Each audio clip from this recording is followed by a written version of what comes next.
নমস্কাৰ বন্ধু-বান্ধৱীসকল, মই ৰুমাৰাণী মম' ইউটিউব চেনেললৈ সকলোকে স্বাগতম জনাইছোঁ। বহুত দিনৰ মূৰত ভিডিঅ' বনাবলৈ লৈছোঁ। বহুত দিন হ'ল ভিডিঅ' বনোৱাও নাই, দিয়াও নাই। আজি বনাব লৈছোঁ কাৰণ এটা বিশেষ কাৰণ। এয়া দেখিছে নহয়, আমাৰ ঘৰৰ অৱস্থা বানপানীয়ে কি কৰি থৈ গৈছে। এয়া ঘৰৰ ভিতৰত পানী, আজি অলপ শুকাইছে, কিন্তু তথাপি এয়া ঘৰৰ ভিতৰত পানী। বস্তু বাহানিবোৰ চব আমাৰ বেলেগ ঠাইলৈ স্থানান্তৰিত কৰা হ'ল যদিও কিছু বস্তু ইয়াতে এনেকৈ আছে। এয়া আমাৰ দুখৰ বিলাই নাই, খাবলৈ কৰিবলৈ ঠাই নাইকিয়া হৈ আছে। বস্তুবোৰ যেনে তেনে উঠাই থৈ দিয়া গৈছে। মই এইকেইটা দিন ঘৰত নাছিলোঁৱে, ইয়াত পানী নাছিল বাবে মাহঁতৰ ঘৰত আছিলোঁগৈ। এইটো আমাৰ গোঁসাই ঘৰৰ অৱস্থা। এয়া চৌপাশৰ গতি, চবফালে পানী পানী পানী, সাগৰ সদৃশ হৈ আছে।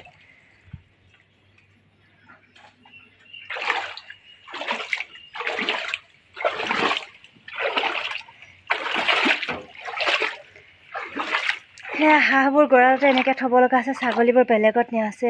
মাছ মাৰিবলৈ জাল এনেদৰে তৰি থোৱা গৈছে।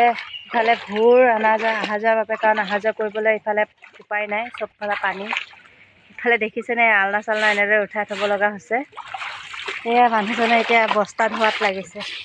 মই চকীখন পাৰি বহি লৈছোঁ, তেওঁ বস্তা ধুই আছে। মই বহিয়ে থাকিম, তেওঁ বস্তা ধুই থাকিব, মই চাই থাকিম।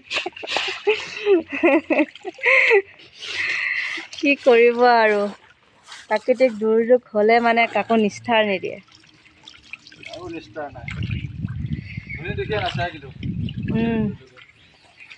সেই কেইদিনমানৰ আগত ধুমুহাই জীৱ উৰাই নিলে, এইবাৰ বাৰিষাই জীৱ উৰাইছে। আৰু কি কি দেখিবলগীয়া আছে জীৱনত ঠিক নাই। তাৰ মাজতো হাঁহি শান্তিৰে জীৱন কটাই আছোঁ। এইবোৰৰ মাজতো ইয়াকে সুখ বুলি ভাবি জীৱন অতিবাহিত কৰিছোঁ। কি কৰিব আৰু।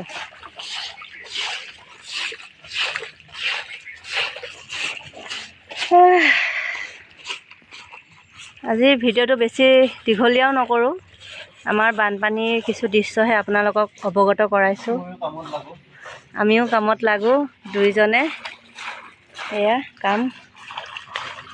বাকী চৌপাশটো এয়া দেখিছেই, চবফালে পানী, কেৱল এই ভেটিটোহে যে পানী নোহোৱাকৈ আছে, বাকী চবফালে পানী। সেয়া ঘৰৰ গতি। এইটো ৰুমো অকণমান দেখাই দিওঁ। এইটো আমি খোৱা কোঠালিটো আছিলে, দেখিছেনে খোৱা কোঠালিৰ অৱস্থা। চব এইবিলাক এনেকৈ উঠাই থ'ব লগা হৈছে। বিচনা পানীত। ইফালে থাপনাখন আমি এনেদৰে থৈছোঁ।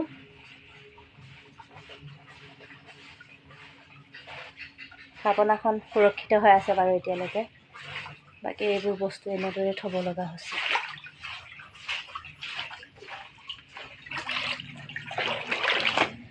হ'ব দিয়ক, আজিলৈকে ইমানতে সামৰিছোঁ। বেছি দীঘলীয়া নকৰোঁ। আমাৰ দুখৰ কথা আপোনালোকক বেছি দীঘলীয়াকৈ কৈ দুখ নিদিওঁ। সকলোৱে সুখী থাকক, আনন্দত থাকক। ধন্যবাদ। আৰু আটাইতকৈ দুখৰ কথাটো হ'ল, আমাৰ ইয়াতে যি বস্তু থৈছিলোঁ ৰুমত, বিচনাৰ পৰা বাগৰি গৈ ল'ৰাটোৰ কিতাপ কানি চব ভিজি থাকিল। বাকচত ল'ৰা ছোৱালীকেইটাৰ গৰম কাপোৰ আছিলে, চব ভিজি থাকিলে। সেইবোৰ এতিয়া বেলেগ এটা ঠাইত চব মেলি দিয়া হৈছে, আপোনালোকক দেখাম বাৰু। সেইবোৰ চব মেলি দিয়া হৈছে। চবচে সেইটোৱে দুখ লাগিছে যে কিতাপখিনি ভিজিলে। ল'ৰাটোৰ আকৌ এতিয়া অসুবিধা হ'ব, ল'ৰাটোৰ পঢ়া শুনাত। সেইটোৱে চবচে বেছি দুখ লাগিছে। বাকী বাৰু যি হৈছে চলিছে আৰু, কিন্তু কিতাপখিনি ভিজিলে আৰু কাপোৰখিনি গোটেই বাকচ বাগৰি গৈ কাপোৰখিনি ভিজিলে, সেইটোৱে বেছি দুখ লাগিছে। আপোনালোকক দেখাই আছোঁ বাকী কাপোৰ আৰু কাগজখিনি বাৰু ক'ত মেলি দিয়া হৈ আছে।